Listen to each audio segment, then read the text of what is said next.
tarde a todos.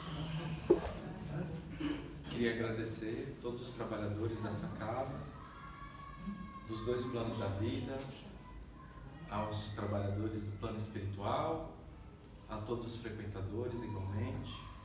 Esse ponto de luz, que é esse centro espírita, não traz luz somente a essa quadra, a esse bairro, a essa cidade, mas a todo Moçambique. Todas as vezes que eu venho para Moçambique, é uma oportunidade de aprender a amar. E alguns dos melhores momentos eu tenho vivido aqui. Alguns dos maiores aprendizados da minha vida, igualmente tenho aprendido aqui com vocês. Então somos nós que agradecemos, né? O tema dessa noite, dessa tarde, é a história de Moisés. E é interessante, eu estava aqui agora sentado, me veio uma imagem da última vez que eu estive aqui em Moçambique, na aldeia de Mussende. Tinha um senhor que tocava um violão e as cordas do violão eram cordas de arame. Algumas estavam até enferrujadas. E assim vai ser falar de Moisés. Eu, um violão, com as cordas enferrujadas, um espírito imperfeito, falando de um grande missionário. Então, que as palavras possam ser proferidas pelos espíritos superiores que nos auxiliam nessa obra do Espiritismo, na regeneração da humanidade. A vez passada que aqui estivemos, falamos um pouquinho sobre a escravidão no Egito. A proposta desse ciclo de palestras é, quem sabe, com o tempo, alcançar o segundo livro do Velho Testamento por completo, o livro de Êxodos. A história de Moisés é muito longa, então nós contaremos o início, desde seu nascimento até a caminhada para a sua missão. A pergunta 624 do Livro dos Espíritos questiona Kardec aos espíritos superiores: qual é o caráter do verdadeiro profeta? Emmanuel, quando se refere a Moisés, ele se refere como o profeta maior. Qual é o caráter de um profeta, pois então? Os espíritos respondem: o verdadeiro profeta é um homem de bem, inspirado por Deus. Podeis reconhecê-lo pelas suas palavras, pelos seus atos. Impossível é que Deus se sirva da boca de um mentiroso para ensinar a verdade. Quando nós estudamos o Velho Testamento, ou pouco estudamos o Velho Testamento, nós tantas vezes nos equivocamos nas interpretações. E por todas as vezes que nos equivocamos, o equívoco se encontra em nós e não nas Escrituras Sagradas. Pois na Revista Espírita de 1861, o Espírito Mardoqueu, em hebraico, Mordecai, o meu nome, ele nos alerta, nos adverte, nos traz a informação de que Moisés foi o missionário responsável por trazer as 10 leis de Deus, os 10 mandamentos. E os 10 mandamentos serviriam como frontispício de luz para toda a caminhada da humanidade. Ele nos diz que a obra da primeira revelação, que se inicia com Abraão, foi intensificada por Moisés. Ele foi o grande missionário da primeira revelação. O Cristo viria a desenvolver e completar os aspectos que são trazidos em germe. Germe, uma semente que se tornaria uma frondosa árvore. E a doutrina espírita viria a concluir a obra da regeneração da humanidade. Então, quando nos equivocamos, assim como todas as vezes que nos deparamos com os textos do Evangelho, com o Evangelho do Cristo, e nós, por sermos imperfeitos, julgamos o Cristo como imperfeito, e trazemos interpretações equivocadas. Por isso, nós falamos hoje de Moisés e de tantos outros profetas do Velho Testamento. Como podemos caminhar para um novo futuro se não estamos em paz com o nosso passado? A primeira revelação encontra-se no psiquismo de toda a humanidade gravada. E por conseguintes milênios de interpretações equivocadas, hoje, segundo Kardec nos alertou na Revista Espírita de 1868, que um dia todos esses textos, à luz da doutrina espírita, tomariam forma, novas interpretações para uma nova ressignificação, que apenas a doutrina dos espíritos possui a capacidade de realizar. Conta-nos a história do livro de Êxodos, mas quando eu conto as histórias do Velho Testamento, conto mediante aos Midrashim, as tradições orais do povo judeu. Não apenas o que se encontra escrito no livro de Êxodos, mas 3.000 anos de interpretações de grandes sábios são colocadas, pois algumas vezes as pessoas procuram parte da história e não encontram no livro de Êxodos ou em outros livros do Velho Testamento. É porque quando trabalhamos com toda a tradição oral que se encontra escrita hoje no Talmud, nos Midrashim, nas Agadot, livros que alguns possuem traduções, outros ainda não. Mas falaremos toda a história como se encontra escrita e após isso traremos os significados à luz da doutrina espírita. Conta-nos o livro de Êxodos e o Midrash que um dia o faraó do Egito, que estaria com quase 400 anos de escravidão do povo judeu em suas terras, ele obteve um sonho. No seu sonho aparecia uma balança. De um lado, todo o império, o reinado do Egito, e do outro, um pequeno cordeiro. Mas o cordeiro pesava mais do que toda a balança. O faraó então adiciona todas as riquezas, adiciona todas as obras faraônicas, e mesmo assim, o pequeno cordeiro, a pequena ovelha, ainda era mais pesada que todo o império do Egito. Dessa forma, o faraó acorda e, intrigado, ele procura os astrólogos, os feiticeiros egípcios, e eles então lhe dizem que o seu sonho referia-se a um missionário, um menino, que nasceria dentre o povo judeu, e ele venceria todo o império egípcio. Dessa forma, o faraó, consultando os astrólogos, decide que todos os meninos judeus deveriam ser mortos. Quando as parteiras egípcias recebessem os meninos em seus braços, deveriam matá-los imediatamente. Mas conta a história que as parteiras egípcias temiam a Deus. E muito antes que elas chegassem às casas das mães judias, os filhos já haviam nascido. Elas então não matam os filhos de Israel. O faraó então decide que os guardas egípcios deveriam lançar todos os meninos judeus ao rio Nilo, nas águas.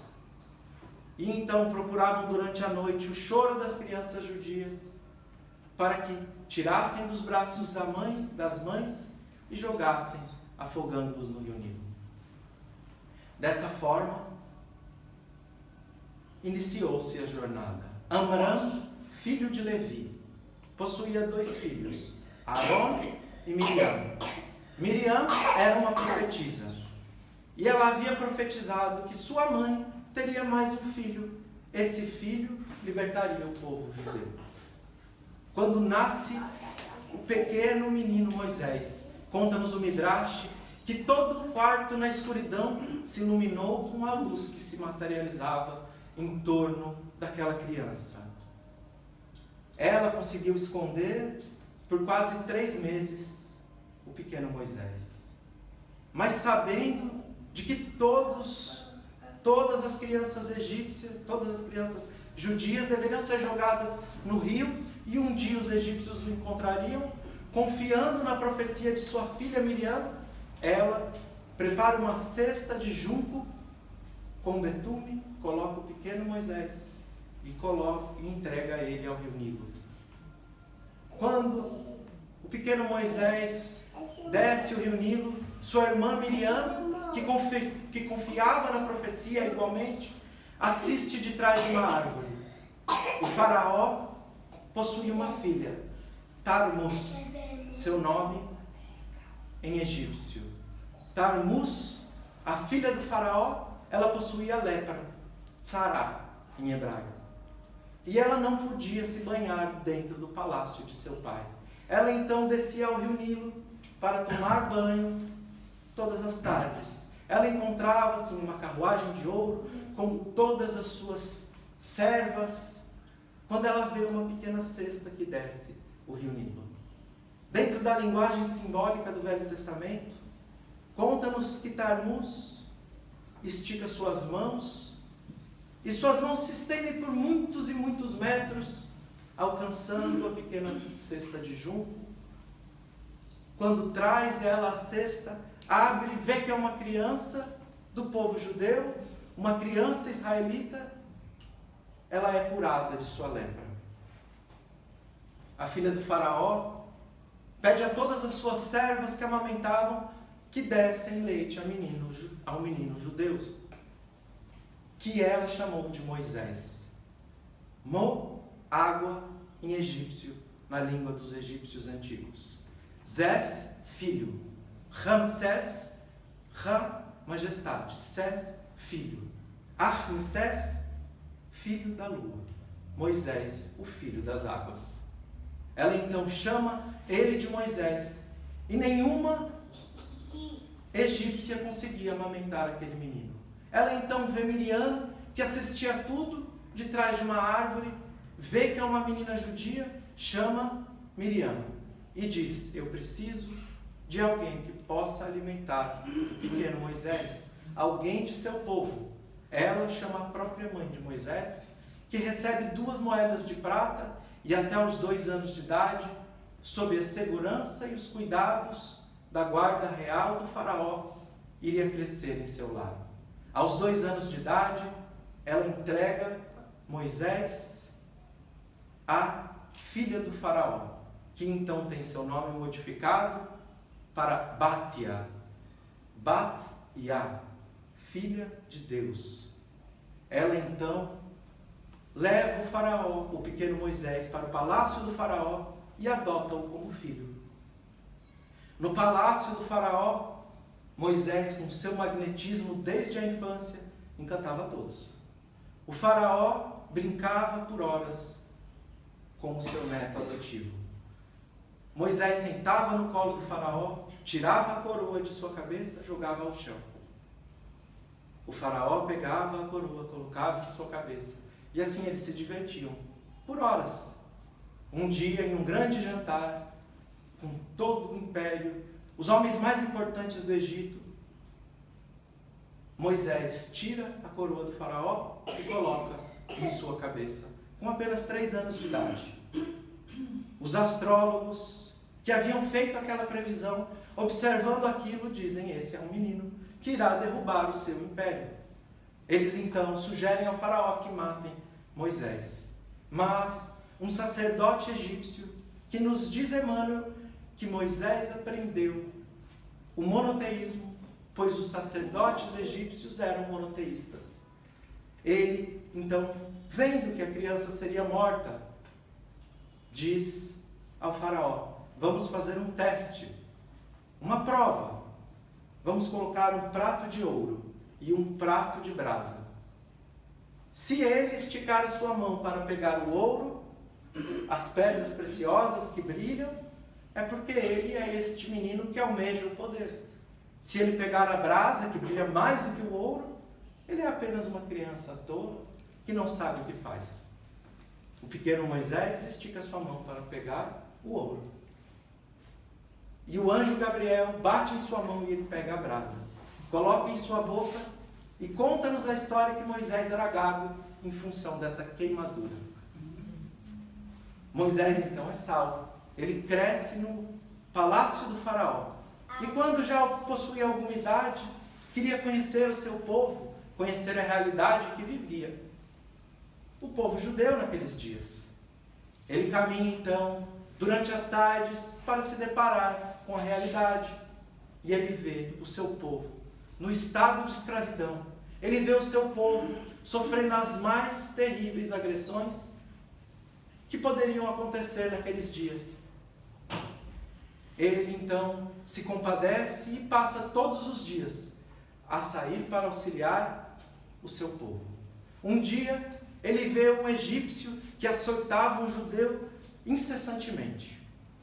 Quando ele vê aquela situação, conta-nos o livro de Êxodos, que ele olha para um lado, olha para o outro, diz o nome de Deus, e aquele egípcio se transforma em cinzas na areia do Egito. Ele então no dia seguinte sai novamente. Quando ele sai novamente para encontrar o seu povo, dessa vez ele se depara com 2 judeus que brigavam, 2 irmãos do mesmo povo. Ele então intervém por eles e um deles questiona: mas por acaso tu és príncipe ou juiz para intervir numa briga que é nossa?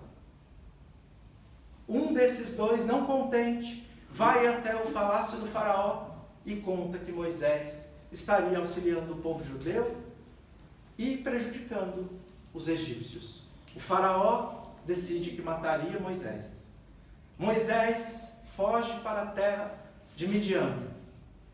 Quando ele chega na terra de Midian, ele se depara com um poço onde se encontrava ao lado, e naquele poço, então vê 7 pastoras mulheres, estranho para aqueles dias, e elas estavam sendo perseguidas.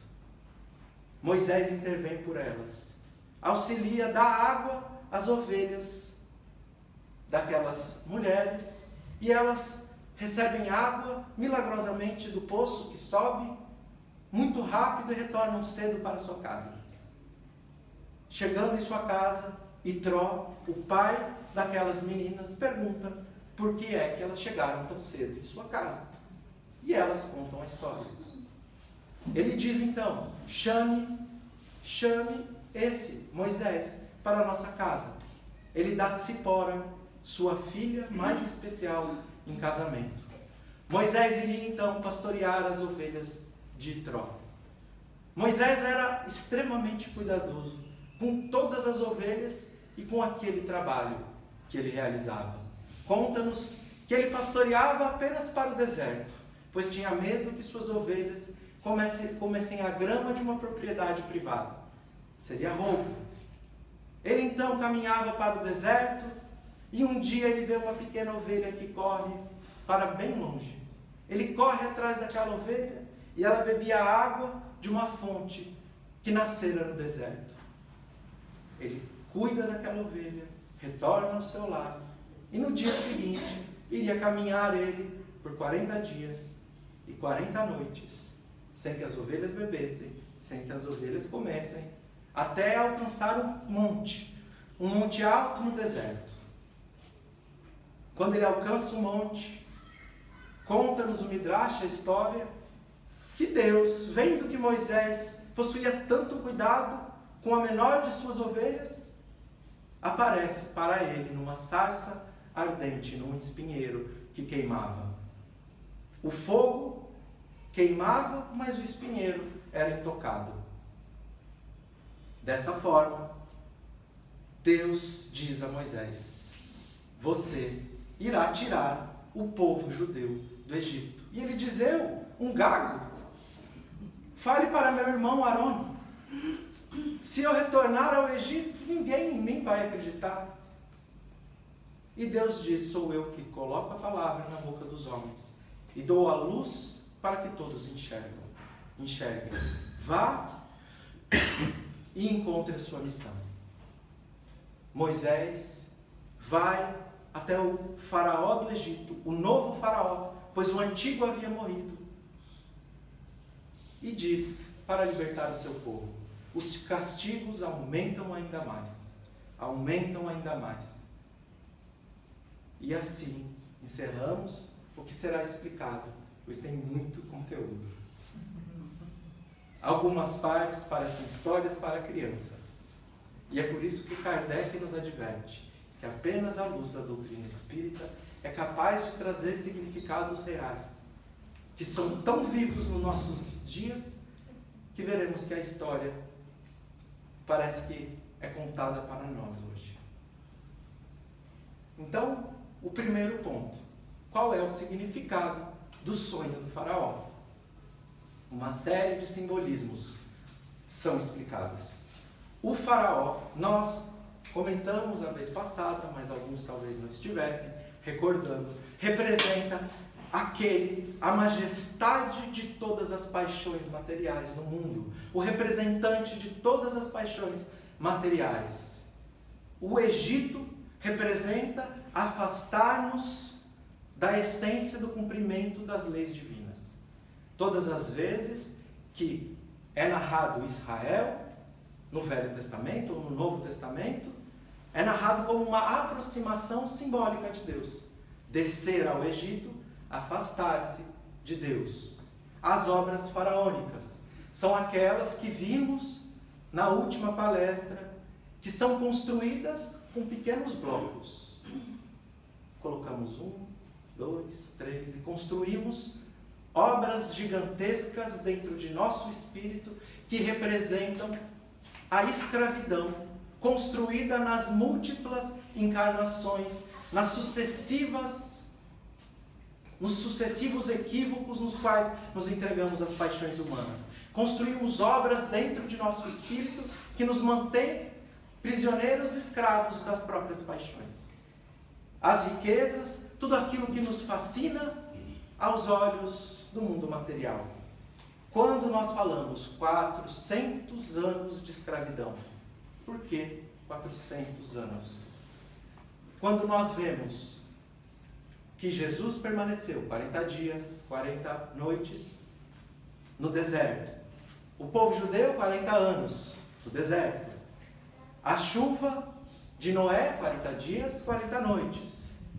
E por sucessivas vezes, 40, 40, 40. Significa o preparo espiritual para alcançarmos determinado patamar onde sofreremos provas, expiações ou uma missão. 10 vezes 40 significa que o povo judeu era tão rebelde naqueles dias que com apenas 40 anos de escravidão estariam prontos para se arrepender e compreender os equívocos de seus espíritos. Mas eles foram rebeldes por 400 anos, 10 vezes mais. Eu nem ouso dizer nós que aqui estamos, que já passamos a primeira, a segunda, estamos na terceira. Dessa forma, quando tudo isso é colocado em um prato da balança e uma pequena ovelha é colocado no outro prato, representa que a luz do Evangelho, naqueles dias presente apenas na primeira revelação, de maneira mais intensa, ela vence qualquer equívoco que nós tenhamos em nossas vidas. Não importa qual seja o tamanho de nossas paixões, não importa qual seja o tamanho dos equívocos, dos nossos erros, nessa ou em todas as outras existências pretéritas. Não importa quem é você, não importa o que você fez, o Evangelho há de tocar o coração de todos os homens, de todos os espíritos da humanidade. Nenhuma ovelha de meu Pai estará perdida. E o Evangelho representa, através da lei do progresso, da qual os espíritos são criados simples e ignorantes. E na linguagem simbólica do Velho Testamento, em um sopro de vida, Deus dá vida ao homem.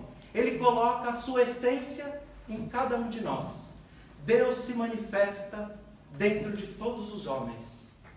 E por obtermos a eternidade, por mais que sejamos rebeldes, por 400, talvez nós por 4.000 ou 40.000 anos, um dia o Evangelho do Cristo irá tocar os nossos corações. Irá fazer com que todos nós ressignifiquemos todo o nosso passado. E às vezes, nós olhamos a linguagem do Velho Testamento e falamos, nossa, como nessa passagem Moisés, onde se encontra com um egípcio, agredindo um judeu, ele fala o nome de Deus e o egípcio se transforma em cinza no deserto. Que linguagem mais forte! Então, nos recordemos da passagem do livro Há 2000 anos, psicografia de Chico Xavier, onde conta-nos que o senador Públio Lentulus, ele possuía uma filha, a pequena Flavinha, que possuía tzará, lepra, a mesma doença da filha do faraó. Ele então se muda para Israel a fim de encontrar um clima mais adequado para a doença de sua filha. E então, sem encontrar resultados e melhoras, sua esposa Lívia pede a ele que se encontre com Jesus, o Nazareno, que se encontrava encarnado naqueles dias. E ele, um homem, um senador do Império Romano, um representante do César, a maior de todas as autoridades naqueles dias. Ele diz, não, de que maneira irei fazer? Mas a pedido de sua esposa, conta-nos que ele sai no entardecer para encontrar, como que de maneira não proposital, Jesus.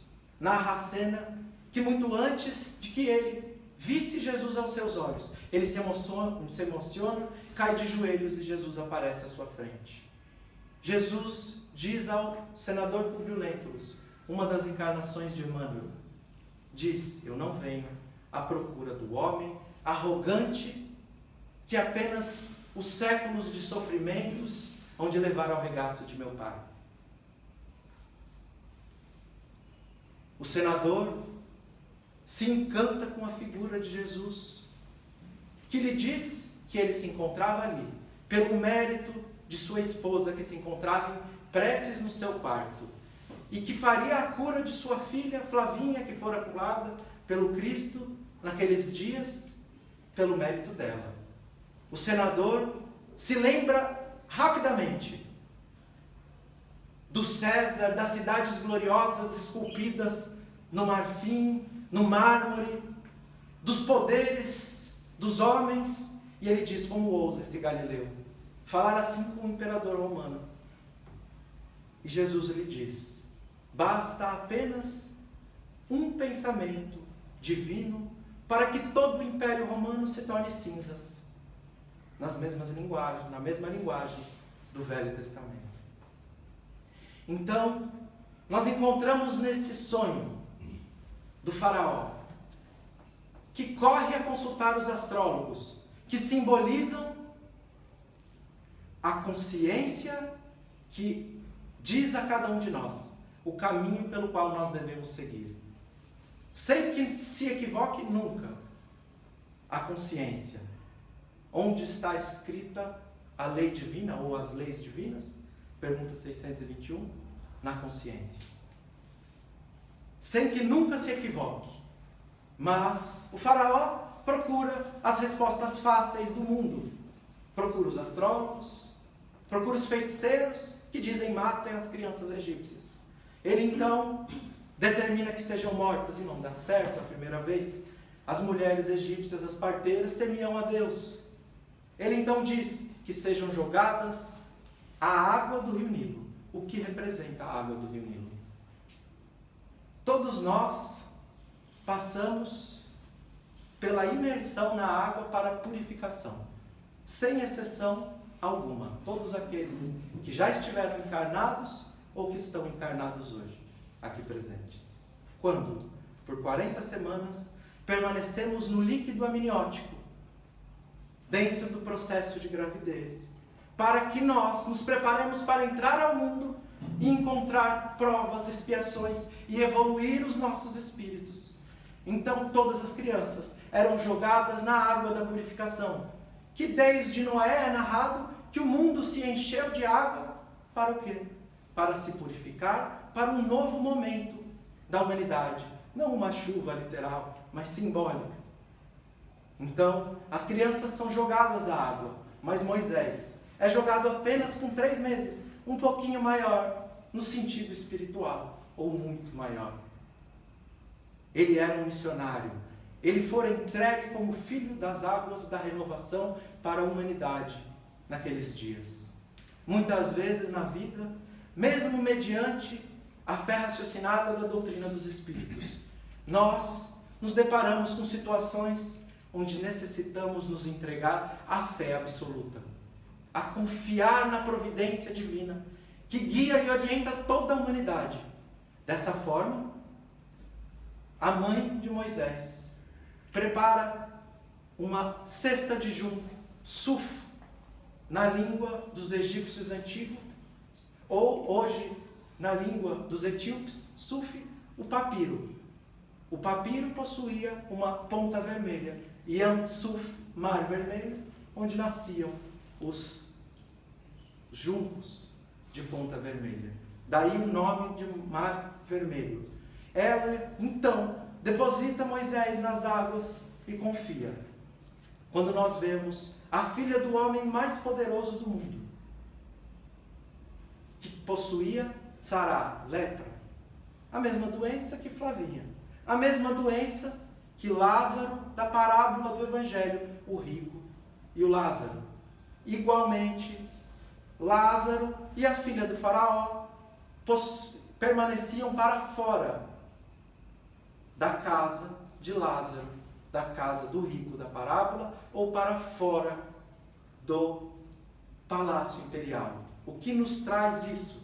Nos traz uma referência ao livro de Levíticos, onde é dito que a tzará é uma representação não da hanseníase, mas das doenças do espírito, que é necessário que se saia do seu ciclo, permaneça isolado, fora, em uma condição de isolamento no deserto, por exemplo, igualmente a mesma representação, para que possa se olhar aos seus problemas e buscar a cura do espírito.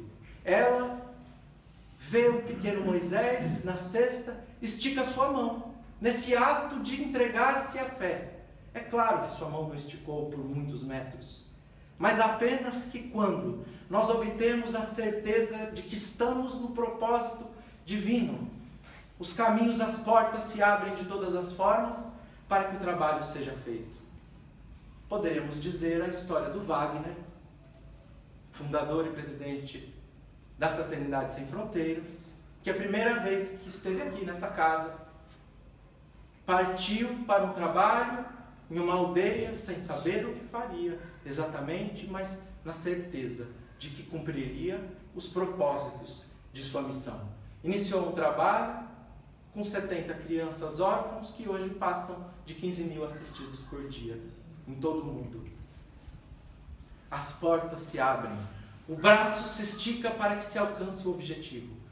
E para todos nós que tantas vezes pensamos e resumimos a lei de Moisés como olho por olho e dente por dente, nós veremos que o primeiro ato inspirado pelo profeta, pelo missionário, é o ato de perdoar os inimigos.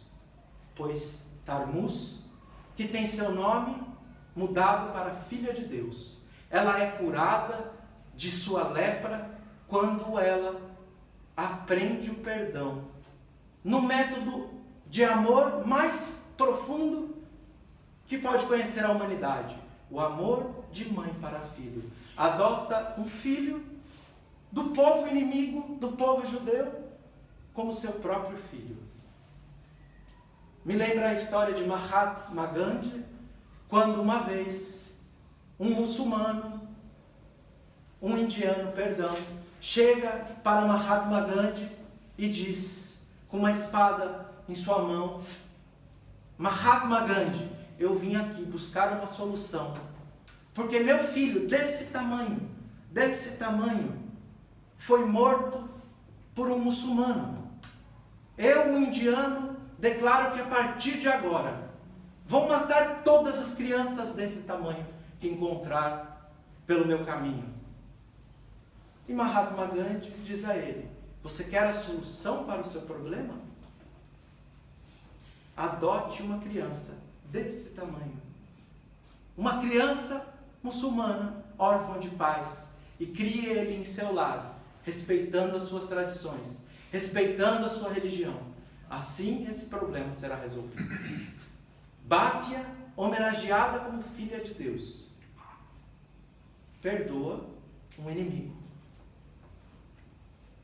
O perdão aos inimigos, trazido no Novo Testamento em estado de germe. E assim então segue Moisés para dentro do palácio imperial, para dentro da casa do faraó, demonstrando num ato simbólico que nenhuma árvore que foi plantada, toda árvore que não foi plantada por meu pai, será arrancada. Ele diz, naquele ato simbólico, que todo império que seja pautado na materialidade, com o tempo há de cair. Joga a coroa no chão. Quando ele coloca a coroa em sua cabeça, ele diz, aquela ovelha, realmente, representada pelo missionário vivo, pelo grande profeta Moisés, iria vencer. Naquela cena onde é estranha, um prato de ouro com pedras preciosas, do outro lado um prato de brasa. O que representa? O que significa para nós? Qual é o simbolismo? O simbolismo dessa passagem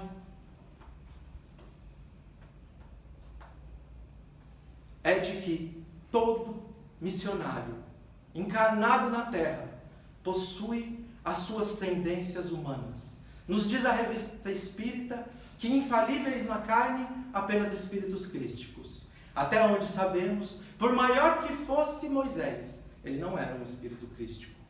Apenas Jesus foi um espírito crístico a encarnar na terra.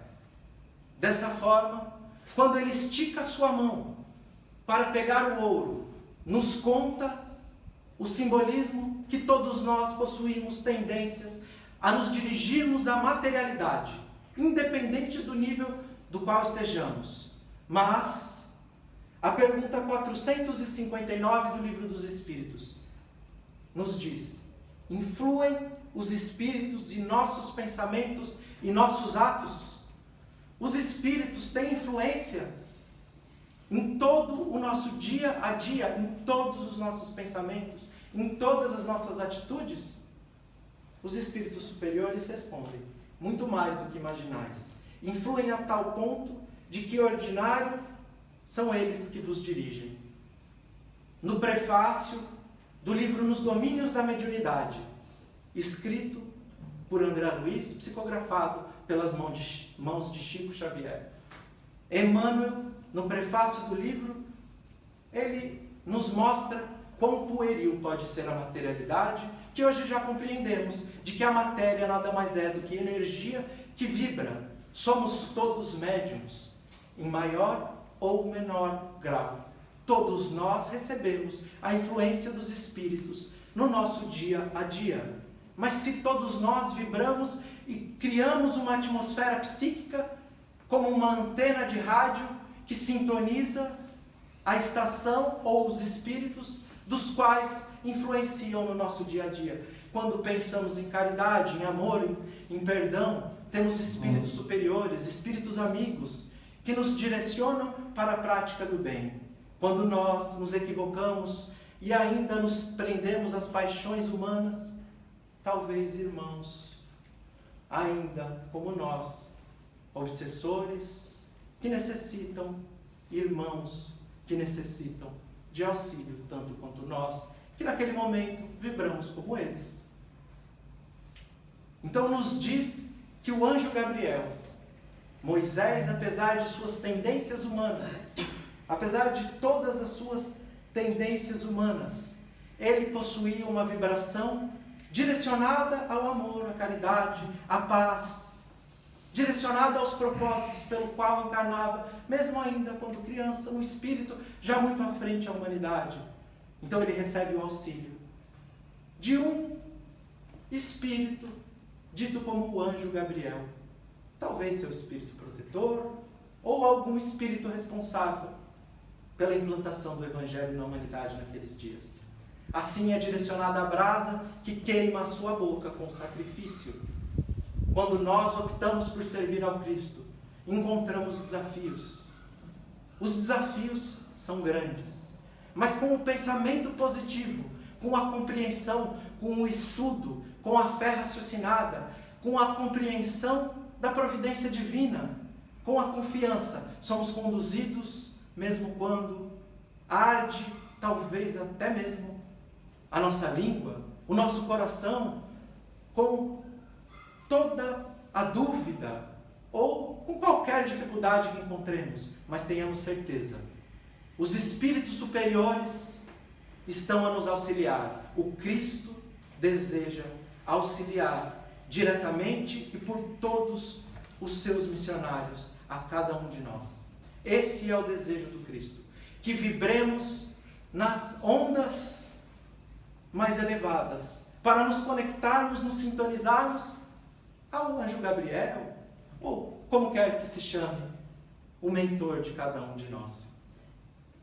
Dessa forma, nós vemos que Moisés sai para conhecer o seu povo, quando já maior, quando já grandinho, e então ele se depara com as dificuldades do mundo. Quando diz, ele olha para um lado, quando vê um judeu sendo agredido, olha para o outro,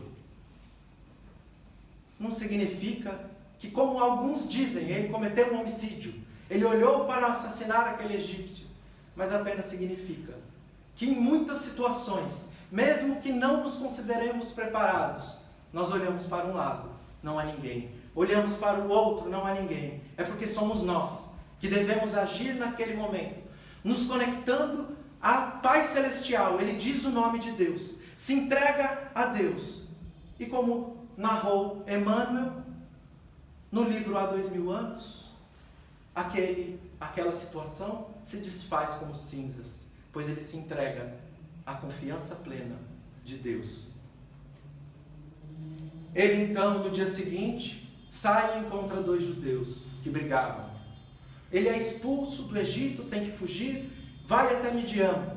Quando ele chega em Midian, porque 7 garotas pastoreavam ovelhas. Elas pastoreavam ovelhas, pois diz que Itró, o sogro de Moisés, ele era um sacerdote no Egito. Ele conhecia a feitiçaria e todos os tipos de idolatria. Mas ele igualmente se rebelara contra o faraó. O faraó igualmente dissera a ele que iria matá-lo. Ele foge para essa terra. Mas ele, com suas próprias dificuldades, com suas próprias dores, com seus próprios equívocos, se conscientiza sobre o único Deus. Decide então modificar a sua história. E todo o povo de Midian, que se consultava e pedia favores, e pedia para que ele explicasse sobre feitiçaria, pedia para que ele explicasse sobre idolatria. Quando ele transforma o seu coração, ele se vê sozinho. E nenhum homem de Midian mais receberia seu dinheiro para pastorear suas ovelhas. Suas filhas se encontram com Moisés ao lado do poço. No capítulo 4 do Evangelho de João, nós nos deparamos com a passagem da mulher samaritana. Ela se encontrava igualmente ao lado de um poço, onde simboliza o casamento do Evangelho para os povos gentios do mundo. Ali simboliza o casamento das filhas de Itró, de Moisés, que entregava-se para a missão. E ele se entregava com toda a dedicação, que seu cuidado era extremo. Pastava para o deserto, cuidava das melhores ovelhas. É o que Deus espera de nós. Talvez nem de todos que sejamos libertadores de um povo, nem de todos que sejamos os maiores missionários da humanidade, mas todos nós, com as nossas missões específicas, dentro de nossos lares, dentro de nosso centro espírita, dentro de nossa comunidade, dentro de nosso país, mas que sejamos fiéis nas pequenas coisas, com as pequenas ovelhas, ou como nos diz o Evangelho segundo o Espiritismo, com os infortúnios ocultos. Que sejamos fiéis até mesmo quando ninguém observa o que fazemos, mas que nos preocupemos com todos os corações que vibram na humanidade. Com toda a dedicação. Quando sai água viva do Evangelho para aquela ovelha que é tocada pelo missionário. Moisés retorna, no dia seguinte ele irá andar 40 dias e 40 noites. 40, um preparo. É claro que ele não andaria sem água, sem comida, por 40 dias e 40 noites. Mas ele iria subir pela primeira vez no Monte Sinai, aonde encontraria ele, dali a alguns anos, o local onde receberia as tábuas da lei, as leis divinas, consultando o que dizem os grandes sábios do judaísmo, o que seria esse fogo, essa sarça ardente, o fogo que queimava naquele espinheiro, mas o espinheiro não queimava. Nos dizem os grandes sábios que Moisés não encontrou com Deus. Nos diz o texto, Moisés esteve face a face com Deus. Deus não tem face. Deus não possui formas humanas. Então com quem ele se encontra? Diferente de todos os outros profetas, Moisés é o único que conversa diretamente com aqueles que vão nos dizer, os grandes sábios, o espírito mais evoluído da humanidade, Jesus. Eles não dizem Jesus, mas à luz da doutrina espírita, compreendemos. Ele conversa com Jesus. Ele recebe a missão. Iria se encontrar com Jesus novamente em cima do monte que simboliza ascender a Deus. Conectar-se ao divino. Ele se conecta e Jesus aparece para ele. E ele diz, eu sou gago. Duvida de sua missão, assim como muitos de nós duvidamos. Eu, imperfeito, um violão com cordas enferrujadas, como disse no começo. Um violão imperfeito, talvez até quebrado. Mas o som, a sinfonia é divina. O maestro é Jesus. Mas as notas, a sinfonia é composta por Deus. Moisés, então, da mesma forma que Paulo de Tarso, quando ao caminho de Damasco, se encontra com Jesus e fica cego, num complemento no que foi dito há 2000 anos antes, 1500 anos antes aproximadamente. Sou eu que coloco as palavras na língua dos homens. E para Paulo, que estava cego, vá e encontre Ananias. Mas eu estou cego. E a cura dele também viria pelo perdão aos inimigos, assim como Bátia. Ele então decide caminhar para o Egito. Quando caminha para o Egito e se põe a falar com o faraó, aumentam as dificuldades. Quando nos propomos a servir a Deus, quando nos propomos a vir uma vez por semana ao centro espírita, o filho chora, tem febre, fura o pneu do carro, recebemos um convite de um amigo que talvez não ligava a tempo, encontramos uma série de empecilhos quando decidimos servir ao bem. Mas, se nós nos dedicarmos, encontraremos a solução. Os caminhos irão se abrir, a mão se estenderá, como Bátia. Então, conta-nos que uma das propostas feitas por Moisés foi o descanso no 7º dia. Por que é que Deus disse a Moisés, descansar no 7º dia? Qual é a proposta? Ele leva essa proposta ao faraó para amenizar o trabalho forçado do povo judeu. Por quê? Uma das leis divinas descritas no livro dos Espíritos é a lei de descanso. Dessa forma, há 3.300, 3.500, 3.000 e qualquer coisa, Moisés propôs ao faraó que fosse instituído o descanso aos escravos, aos animais, aos trabalhadores, a toda a humanidade, a lei de descanso em estado de germe. como nós vemos, uma história que parecia infantil, que parecia incompreensível, que parecia um conto de fadas. Vai tomando formas, vai explicando a nós leis divinas trazidas explicitamente, como nunca for explicado na história da humanidade, dentro da doutrina dos espíritos, sem que Kardec, o bom senso encarnado, como se refere meu amigo Haroldo a ele, o bom senso encarnado, se equivocasse por nenhuma vez e não permitisse que mistificações se fizessem na codificação da doutrina dos espíritos. Nós vemos esses textos incompreendidos se tornarem atuais, se tornarem propósitos de nossas vidas hoje, nos libertarmos da escravidão de nossos Egitos pessoais, nos colocarmos como trabalhadores do Cristo, fiéis nos mínimos detalhes, mesmo quando encontramos-nos no deserto distante, nos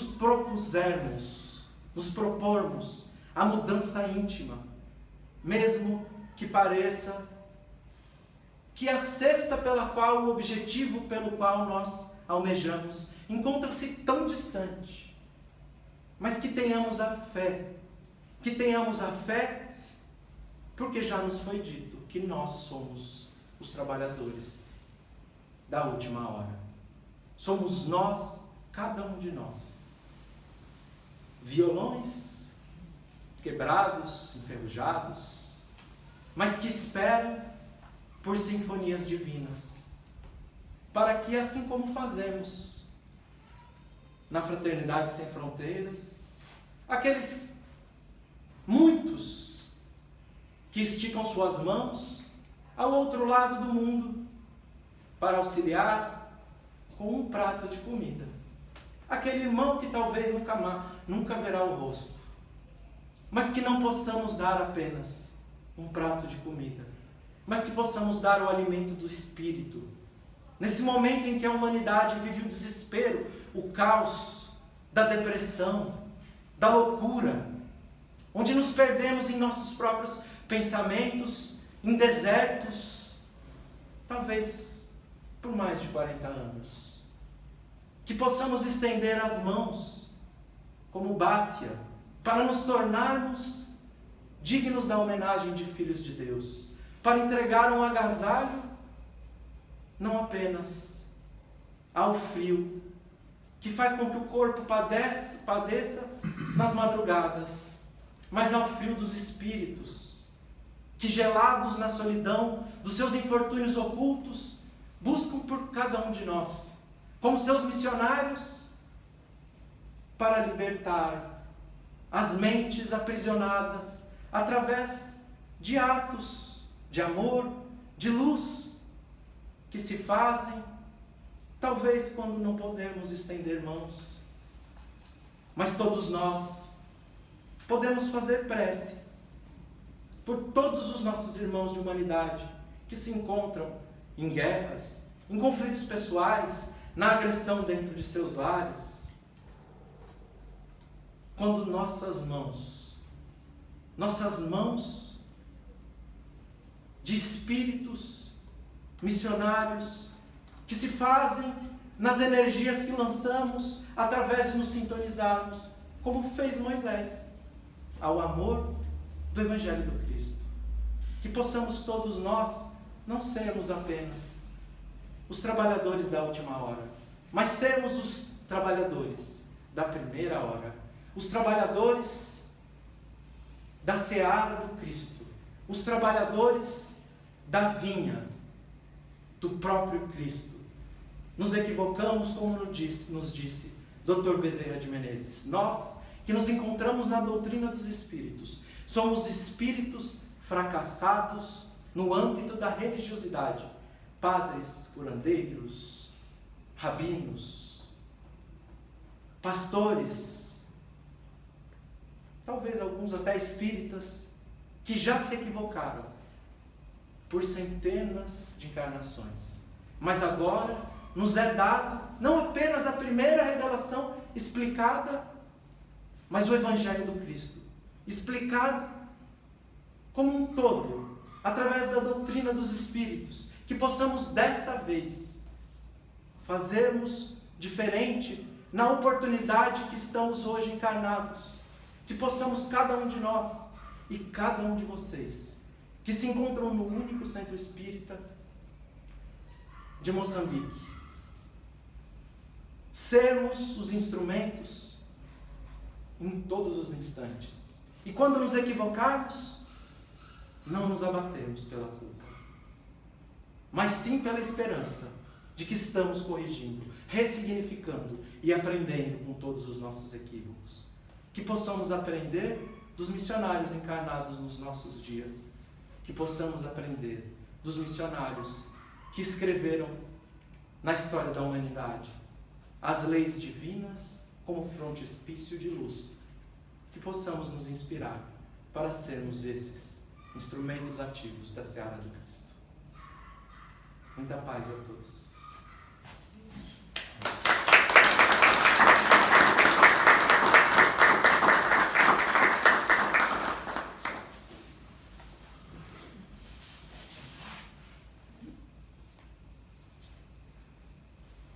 Não sei se alguém quer fazer alguma pergunta, né?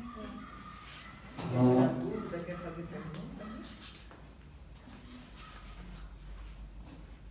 Tem sempre que alguém começa, todo mundo calado, não vergonha. Se ninguém perguntar, eu pergunto. Pergunta pra gente, né? É isso aí, olha lá a ameaça. Se ninguém perguntar, ele vai perguntar pra gente. E se eu não souber responder, eu falo.